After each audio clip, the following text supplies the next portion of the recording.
नमस्कार मंडळी, मी माधुरी पुन्हा एकदा आपल्या सगळ्यांचं अगदी मनापासून स्वागत करते। तर आजच्या व्हिडिओमध्ये आम्हाला जायचं होतं गावाला, तर गावाकडचा व्हिडिओ तुम्हाला बघायला मिळेल। तर व्हिडिओ तर लेटेस्ट येणार आहे, कारण गावी गेल्यावर भरपूर कामं वगैरे असतात, अजिबात वेळ मिळत नाही। तर इथून निघायची तयारी झाली।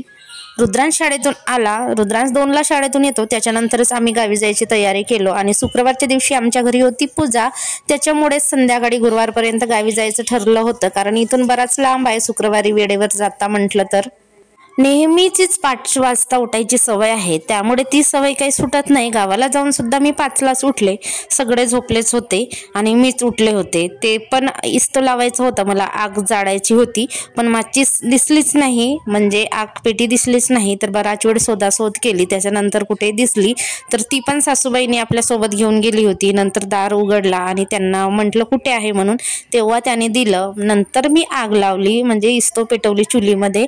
तर बाहेरचं वातावरण बघू शकता, अजून काळोखच आहे। आणि हे आहे आमचं घर।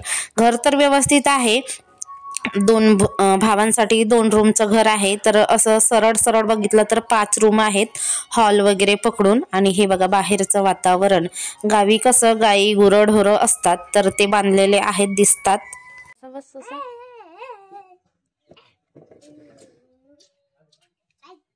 अरे इकडे कुठे बसतील तर सेक तरी लागते का, तिकडेच बस। धुए की लकड़ी हटा, चला ब्रश करा ना, तो चाय झाला।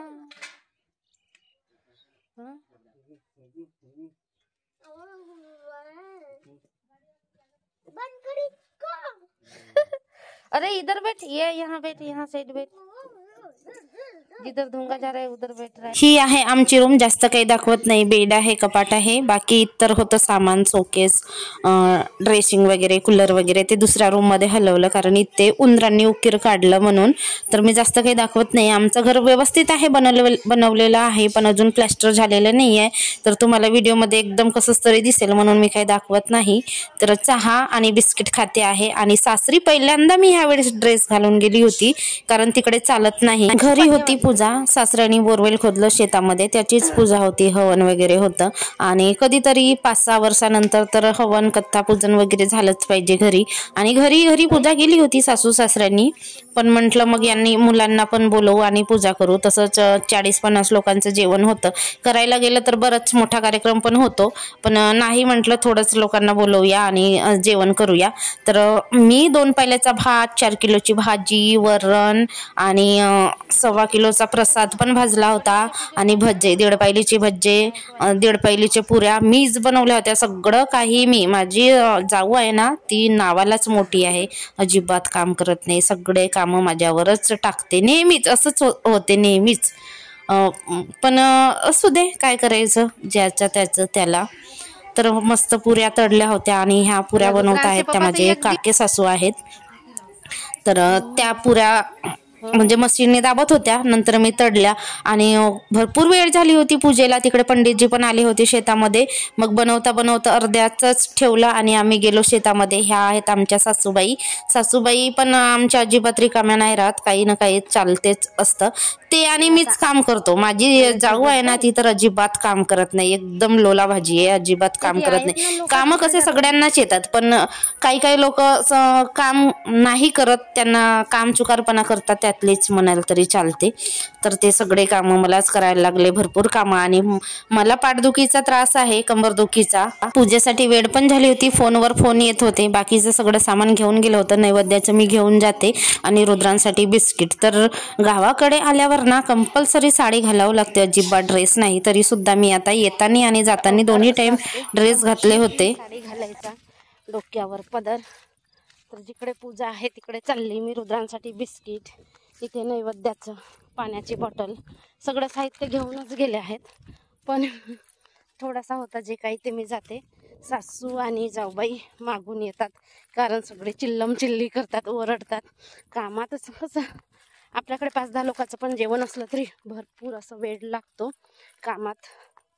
तर आता मी चालली आहे, आणि हे जे शेत आहे ना, हे पलीकडच्या अलीकडच्या बांध्या हे आमच्या सासऱ्याच्याच आहेत, भरपूर लांब आहे शेती। बापरे बापरे, आता एवढ्या लांब जावं लागेल। आणि सगळे इथे रब्बी धान लावतात, जरा आता लावायलाच आहेत. डॅम आहे, डॅमचं पाणी येते. जेव्हा सोडतील डॅमचं पाणी तेव्हा कुठे खार वगैरे लावणार. पण आता सध्या आहे तसंच, लोकांची चुरणी मळणी हे ते सगळं झालेलं आहे. तर वाट बघतात. चला, आज जाणार होतो आम्ही संध्याकाळपर्यंत, पण आमचं काही जाणं होणार नाही. पंडितजी पण तर असे मंत्र लावतात, पडतात मंत्र की 2 तास जातात मंत्रांमध्ये. मग जेवण, कन्यांना पण जेवायला द्यायचे, पाहुणे रावणे यांना त्यांना. आणि गावामध्ये रोजगार हमीचं काम उघडलं, तर आता काय गावातले लोक तर कामाला गेले आहेत. आता माहीत नाही, तेवढे लोक नसणार.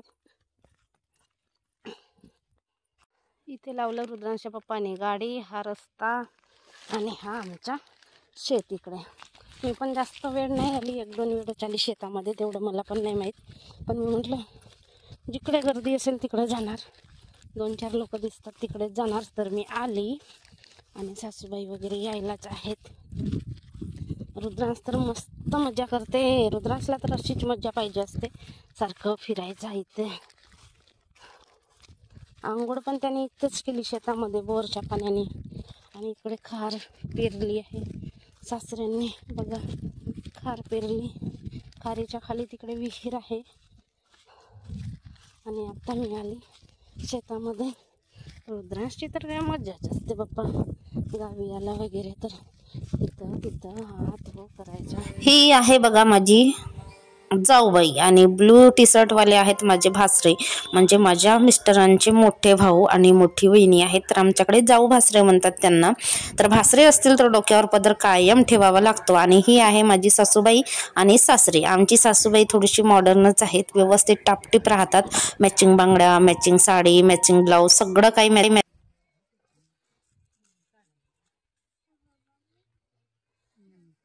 पांढरी पांढरी दिसते म्हणतात बाई, प्रसाद भाजलो तर. पांढरी दिसते म्हणतात प्रसाद भाजलो तरी. बाई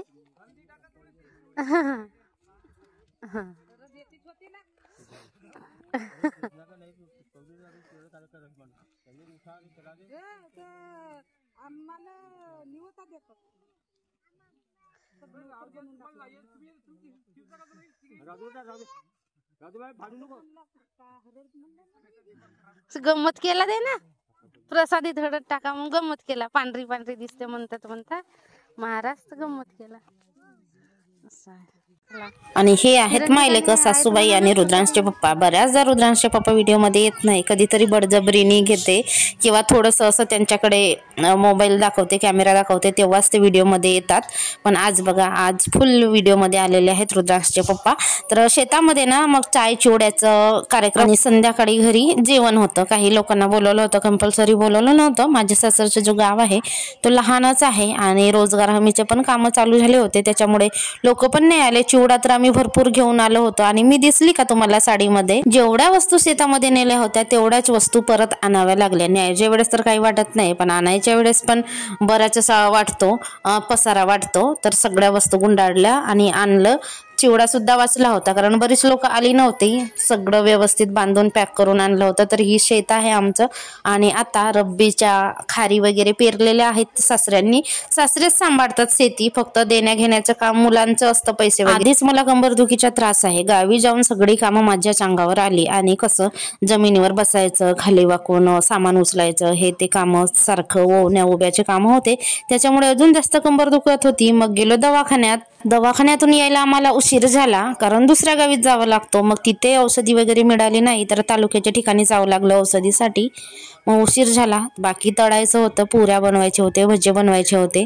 मग माझ्या सासूबाई लागल्या होत्या कामाला. आम्ही गेलो तर तेव्हा ते बनवायला लागल्याच होत्या, कारण बराच 1.5 पायली 2 पायली म्हटलं तर बराच होतो. तर एवढा सारा बनवायचं होतं. सकाळी घाई गडबडीमध्ये थोडंफार बनवलं होतं, पुऱ्या भजे. स्वयंपाक तर पूर्णच झालं होतं, फक्त हे तळायचं बाकी होतं. म्हटलं गरम गरमच द्यायचं. तर तेच मग सासूबाई लागल्या कामाला. मग मी आल्या आल्या हातपाय धुतले आणि मी पण त्यांना मदत करू लागली थोडीशी. नंतर वाढायचं. आणि गावाकडे तर भयानक थंडी आहे, भयानक, की काय सांगू तुम्हाला. इतकी भयानक थंडी, अजिबात निघायची इच्छा होत नाही. पण काय करणार, सासरी तर सगळं कामं सुनेनेच करायचं असते आणि ते पण साडी घालून. 24 तास साडी घालून जरा कठीण काम असते, पण काही हरकत नाही, 1-2 दिवस घालायला आवडते. आणि ही बघा, ही आहे वॉशिंग मशीन, LGची आहे आणि माझ्या लग्नात दिलेली आहे. कलर पण किती खूप छान आहे बघा, पिंक कलरचा आहे, एकदम मस्त आहे, मला आवडते तोच कलर आहे. आणि छान अशी मशीन आहे.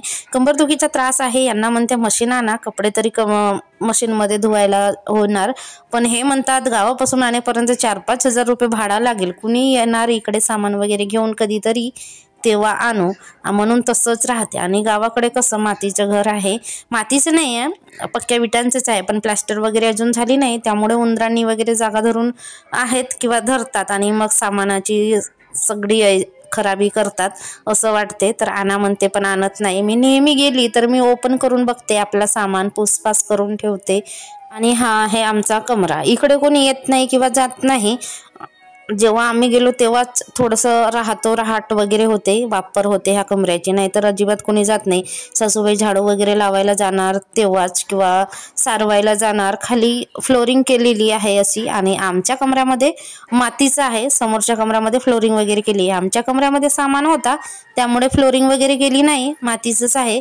तर सारवायला वगैरे जाणार तर जाणार, नाही तर मग जसंच्या तसंच राहते.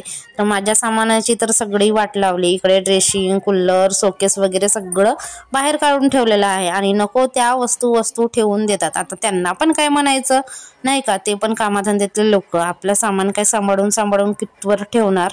तर असं सगळं सामानाची वाट लागलेली असते. असं वाटते की माझ्या लग्नाला 20-25 वर्ष झालेली आहेत, अजून तर 7वा वर्ष चालू आहे लग्नाला, पण सामान बघेल तर असं असते. आणि आम्ही जातो तर आम्ही आमच्याच रूममध्ये राहतो नेहमी, मला तर आपल्याच रूममध्ये राहायला आवडते.